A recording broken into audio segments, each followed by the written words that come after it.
আমরা শুরুতেই জানবো যে এই লোকমান কে ছিলেন তিনি।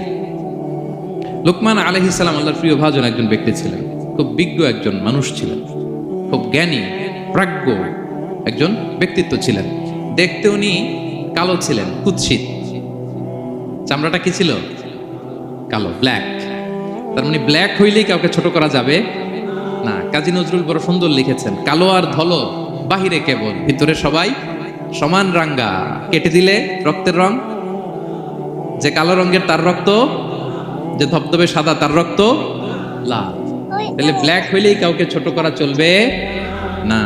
সাইয়েদনা লোকমান আল হাকিম কুৎসিত বর্ণের একজন মানুষ ছিলেন, খাটো একজন মানুষ ছিলেন। কোথায় থাকতেন? মিশর, সুদান, ইথিওপিয়া, যেটা আগের নাম ছিল হাবাসা, এই রিজিয়নে। কেউ কেউ বলেছেন মিশরের কোন একটা এলাকায়, কেউ সুদান, কেউ ইথিওপিয়া। রিজিয়নটা কাছাকাছি। কি করতেন? কোন কোন মুফাসসির বলেন তিনি দর্জি ছিলেন, দর্জি। কেউ কেউ বলেন তিনি ছিলেন কানা নাজ্জারান, নাজ্জার মানে কাঠমিস্ত্রি ছিলেন। আবার কোন কোন মুফাসসির বলেন তিনি ছিলেন রাইল গানাম, মেষ পালক। বেশিরভাগ তাফসিরে এসেছে তিনি মেষ পালক ছিলেন, ছাগল চড়াতেন, যেটা নবীদের পেশা ছিল, দায়িত্ব ছিল। ওনারা ছাগল চড়াতেন শুরুর দিকে। তো লোকমান হাকিম তিনিও ছাগল চড়াতেন এবং তিনি দাস ছিলেন, মুক্ত জীবন তার ছিল না।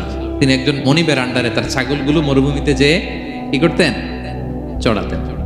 মজার ব্যাপার হচ্ছে, সারা দুপুর, সারা বিকেল, সারা দিন ছাগল চড়িয়ে আসার পরে লোকমান যখন বাসায় ফিরে আসতো, তখন এলাকার লোকজন সবাই লোকমানের কাছে জড়ো হতো, আর উনি তাদেরকে তার প্রজ্ঞা, তার বিজ্ঞচিত কথাগুলো শেয়ার করতেন, শোনাতেন, এগুলো বলতেন। এগুলো দেখে লোকমানের মালিক অবাক, কিরে আমার কাছে এলাকার কেউ আসে না, কিন্তু আমার দাস দেখতে কুৎসিত কালো, এই লোকমানের কাছে সবাই এসে ঘিরে থাকে, কি ওর কাছে কি পায়, কি আছে ওর কাছে? তো শ্রোতাদের কয়েকজনকে ডেকে বলল, ঘটনা কি? তোমরা সবাই লোকমান সন্ধ্যাবেলায় ফিরে আসলে তার পাশে জড়ো হও কেন, কি পাও?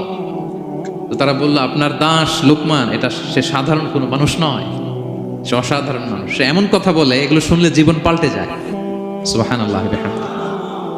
মালিক বলে, ঘটনা কি?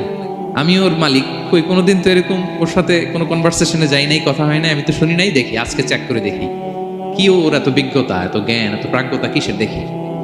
তো আজকে সন্ধ্যাবেলায় ফিরছে, উনি বলতেছি, ইয়া লোকমান ইযবাহ লানা শাতান, একটা ছাগল জবাই করো, ওয়া আখরিজ মিনহা আতিয়াবা মুদগাতাইন, এবার এই ছাগলের সবচেয়ে শ্রেষ্ঠ দুইটা অঙ্গ কেটে নিয়ে আসো, যাও।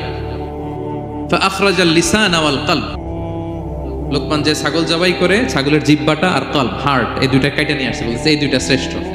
বলছে আচ্ছা ঠিক আছে।